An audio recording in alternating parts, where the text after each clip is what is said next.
कोई जाए कोई फर्क नहीं पड़ता है। वो किस उद्देश्य को लेके जा रहे हैं, किस दबाव में जा रहे हैं, किस लालच में जा रहे हैं, ये सब चीज़ें समय आने पे खुलासा हो जाएंगी। लेकिन मैं ये कहना चाहता हूँ कि जो कांग्रेस की आइडियोलॉजी में विश्वास करके, जो कांग्रेस को माँ कह करके एमपी बने, एमएलए 5-5 बार बने और जिला प्रमुख उनकी धर्मपत्नी बनी, मिनिस्टर बने, कैबिनेट मिनिस्टर बने, विभिन्न विभाग उनके पास में रहे, और आज इस उम्र में जाकर के वो ये कह रहे हैं कि मेरी माँ गद्दार निकली, तो इससे ज़्यादा दुर्भाग्य कोई हो नहीं सकता। कोई झटका नहीं लगेगा, कोई झटका नहीं लगेगा अगर वो भारतीय जनता पार्टी में जाकर के वो लोकसभा का चुनाव लड़ते हैं, तो मैं दावे के साथ कह सकता हूँ आज मीडिया के सामने कि वो लोकसभा में नहीं जा पाएंगे। मैंने तो कल भी कहा था, अगर इसी बेस पे वो गए हैं तो मैं तो उनको बनाने के लिए तैयार था। वो कहते तो सही, बात ये नहीं होती है, जब जाने का कहीं मन होता है तो ठिकरा दूसरे पे फोड़ा जाता है, ऐसी कोई बात नहीं है। और रही बात मेरे काम की, मैं मेरा काम भली भांति जानता हूँ। वागड़ की राजनीति में इन दिनों काफी उथल पुथल मची हुई है। वजह है महेंद्रजीत सिंह मालविया। उन्होंने करीब करीब कांग्रेस छोड़ने का मन बना लिया है और एक तरह से अनौपचारिक उन्होंने घोषणा भी कर दी है, क्योंकि उन्होंने पहली बार कांग्रेस पर निशाना साधा है और बिना नाम लिए कांग्रेस आला कमान को भी घेरने की कोशिश की। उन्होंने कहा कि कांग्रेस की जो स्थिति है वो आप सब देख रहे हैं, पार्टी में जो पहले विजन था अब वो नहीं रहा है।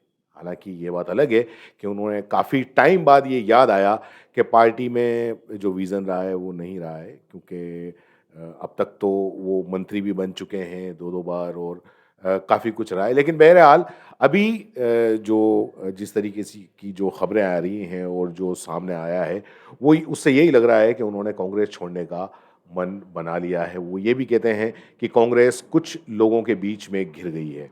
आगे देखते हैं क्या होता है, ये मालविया ने कहा है। मालविया के भाजपा में शामिल होने से पहले कांग्रेस काफ़ी अलर्ट मोड में आ गई है।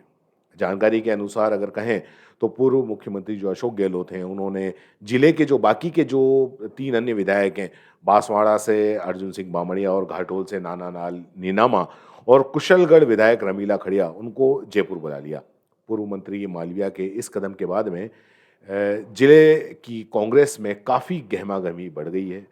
हर जगह चर्चा यह है कि मालविया गुट के जो नानालाल नीनामा है वो भी पार्टी छोड़ सकते हैं, ऐसी खबरें आ रही हैं। और मालविया अगर कांग्रेस छोड़कर भाजपा ज्वाइन करते हैं तो प्रदेश की राजनीति में ये कांग्रेस को कहना पड़ेगा कि ये काफ़ी बड़ा झटका है। कांग्रेस के जो बड़े नेता हैं और CWC मेंबर महेंद्रजीत सिंह मालविया हैं, वो गुरुवार देर शाम को भजन लाल शर्मा से भी उन्होंने मुलाकात की थी। दिल्ली भी गए थे, दिल्ली के अंदर भी उन्होंने काफ़ी भाजपा के नेताओं से मुलाकात की और सूत्रों के हवाले से ये खबर आ रही है कि इस मीटिंग में दोनों के बीच भाजपा के आने के समीकरण पर चर्चा हुई है। मालविया ने भाजपा ज्वाइन की तो पार्टी एक साथ कई निशाने साध लेगी। भाजपा आगामी लोकसभा चुनाव के बाद में पंचायती राज चुनाव में भी इसका लाभ उसको मिलेगा और बीते 2.5 दशक से भाजपा जिला प्रमुख नहीं बना पाई है, तो कहीं ना कहीं उसका ये भी है कि वो जिला प्रमुख बना पाए। मालविया की मुख्यमंत्री से मुलाकात, नेता प्रतिपक्ष नहीं बनाने जैसी बातें और मालविया और गुजरात से सटे इस लोकसभा क्षेत्र के अंदर इन सवालों पर काफ़ी चर्चाओं को हवा दे दी है और कि वे पार्टी बदल रहे हैं। यदि ऐसा हुआ तो हरिदेव जोशी के मुख्यमंत्री बनने की भांति ही वागड़ की राजनीति में ये सबसे बड़ा टर्निंग पॉइंट होगा और महेंद्रजीत सिंह मालविया को कांग्रेस का एक तरीके से आदिवासी चेहरा माना जाता है और मालविया के पास में काफ़ी लंबा सियासी तजुर्बा भी है। वो सरपंच से लेकर प्रधान, विधायक और सांसद का चुनाव भी लड़ चुके हैं। दक्षिणी राजस्थान में ख़ास तौर पर बांसवाड़ा, डूंगरपुर में उनका काफ़ी मजबूत जनाधार माना जाता है। अभी हाल ही में जब कांग्रेस की मीटिंग हुई थी तब भी बांसवाड़ा और डूंगरपुर से यही बात सामने आई थी कि लोकसभा चुनाव के अंदर महेंद्रजीत सिंह मालविया को प्रत्याशी बनाया जाए और उसकी वजह यही थी कि उनका काफ़ी बड़ा जनाधार है, क्योंकि अभी जो इसमें है, अब सीधी टक्कर वागड़ के अंदर नहीं है। वागड़ के अंदर अब त्रिकोणीय मुकाबला है। बाप पार्टी जो है, भारत आदिवासी पार्टी, वो उसका भी काफ़ी मजबूत जनाधार हो गया है और कहीं ना कहीं ये देखा जा रहा है कि बाप पार्टी इस बार पहला सांसद वहाँ से डूंगरपुर बांसवाड़ा से नहीं बना ले, क्योंकि जिस तरीके से उसको उसका वोट का परसेंटेज बढ़ा है और 2 विधायक यहाँ से आए हैं, उसके हिसाब से ये माना जा रहा है कि बाप पार्टी मजबूत दावेदारी रखती है। मालवीय के पार्टी छोड़ने को लेकर प्रदेश कांग्रेस के जो अध्यक्ष हैं गोविंद सिंह डोटासरा, उन्होंने मालवीय को लेकर निशाना साधा है और उन्होंने कहा है कि जो पार्टी को अपनी मां कहते थे, अब वो मां के साथ में गद्दारी कर रहे हैं। इसके साथ ही जो प्रतिपक्ष के नेता हैं, क्योंकि महेंद्रजीत सिंह मालवीय हैं, महेंद्रजीत सिंह मालवीय ने प्रतिपक्ष नेता नहीं बनाए जाने की बात भी उन्होंने कही थी। तो उसके बाद में प्रतिपक्ष के नेता हैं जो टीकाराम जूली, उनका भी बयान आया था। आप वो बयान भी सुनिए। पहले आप सुनिए गोविंद सिंह डोटासरा ने क्या कहा। महेंद्रजीत सिंह मालवीय बीजेपी में जा रहे हैं, कह रहे थे कि बोले कांग्रेस कुछ लोगों से घिर गई है, घुटन हो रही थी, 3 साल बाद मंत्री बनाया, ये अब जा रहे नहीं जा रहे, आ जाएगी खबर। कोई जाए कोई फर्क नहीं पड़ता है, वो किस उद्देश्य को लेके जा रहे हैं, किस दबाव में जा रहे हैं, किस लालच में जा रहे हैं, ये सब चीजें समय आने पे खुलासा हो जाएंगी।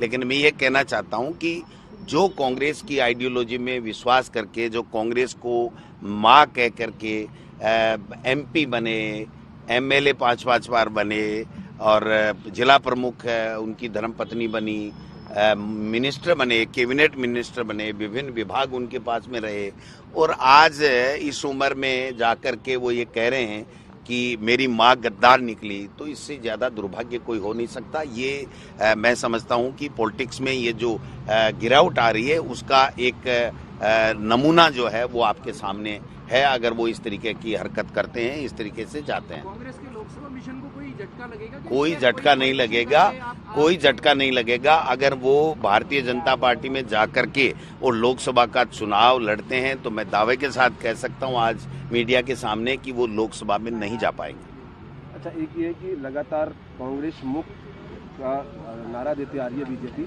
और लगातार अभी भी कहा, आज भी प्रधानमंत्री ने कुछ लेकर कांग्रेस को लेकर बोला लाभार्थियों से संवाद में, तो क्या ऐसा आरोप जो लगा रहे हैं वो सही है? क्योंकि धीरे धीरे जिस हिसाब नहीं, ये भाजपा मुक्त हो रही है। भाजपा मुक्त हो रही है जब कांग्रेस के लोगों को ले रहे हैं, वो जो बरसों तक कांग्रेस को अपनी माँ कहते हैं और कांग्रेस ने उनको सबको मान सम्मान और प्रसिद्धि दी है, तो भारतीय जनता पार्टी के लोग कहाँ जाएंगे? इसलिए उनका मिशन है कि भारतीय जनता पार्टी जो मूल विचारधारा की पार्टी है, उनके लोगों को, उनकी लीडरशिप को खत्म किया जाए और केवल मोदी जी दिखे, मोदी जी के अलावा कुछ नहीं दिखे। मैं समझता हूँ कि इसी मिशन के तहत ये सब लोग ये काम कर रहे हैं। मैंने तो कल भी कहा था, अगर इसी बेस पे वो गए हैं तो मैं तो उनको बनाने के लिए तैयार था। वो कहते तो सही, बात ये नहीं होती है। जब जाने का कहीं मन होता है तो ठिकरा दूसरे पे फोड़ा जाता है, ऐसी कोई बात नहीं है। और रही बात मेरे काम की, मैं मेरा काम भली भांति जानता हूं। तो बीजेपी अपने आप में सक्षम है, तो कांग्रेसियों की जरूरत क्यों पड़ रही है? आप एक तरफ तो कह रहे हो 400 पार, तो 400 पार में एक कम हो जाएगी, क्यों कांग्रेस वालों के पीछे पड़ रहे हो? चारों तरफ भर्ती खोल रखी है कि कोई आ जाए, हमारी अब की बार तीसरी बार सरकार आ जाए। कहा कि सीएलपी में दम नहीं है, कांग्रेस का विजन खत्म हो गया है, वो सीएलपी लीडर बनना चाहते थे, नहीं बने तो पार्टी छोड़ गए। भाई देखिए, मैंने तो कल भी कहा था, अगर इसी बेस पे वो गए हैं तो मैं तो उनको बनाने के लिए तैयार था। वो कहते तो सही, बात ये नहीं होती है। जब जाने का कहीं मन होता है तो ठिकरा दूसरे पे फोड़ा जाता है, ऐसी कोई बात नहीं है। और रही बात मेरे काम की, मैं मेरा काम भली भांति जानता हूं और बनने के बाद में मैंने जो एक नेता प्रतिपक्ष के रूप में जो काम होना चाहिए वो किया है।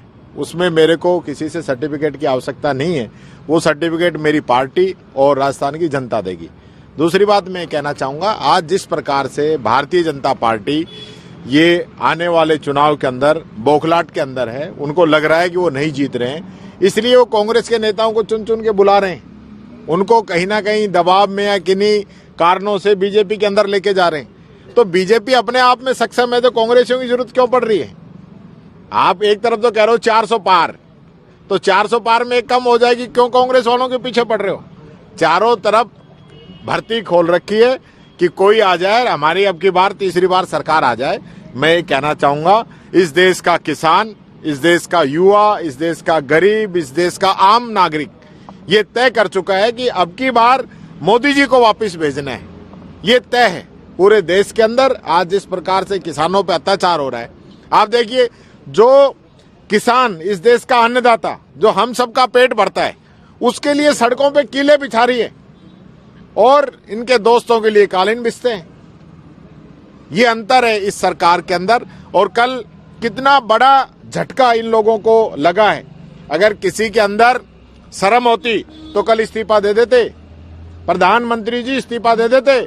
इलेक्ट्रोल बॉन्ड के ऊपर जो सुप्रीम कोर्ट ने फटकार लगाई है, जो निर्णय दिया है, जिसके लिए राहुल गांधी जी ने उसी समय कहा था कि ये बहुत बड़ा फ्रॉड है, एक प्रकार से काले धन को सफेद धन किया जा रहा है, आज उस पर सुप्रीम कोर्ट ने रोक लगा दी। क्या मोरल इनके हो, क्या मोरल बचा है? ये कहें, एक तरफ तो भ्रष्टाचार मुक्त की बात कर रहे थे, अब सारा भ्रष्टाचार खुद ही कर रहे हैं। तो ये चीज सबके सामने आ चुकी है। Thank you. आप कैसे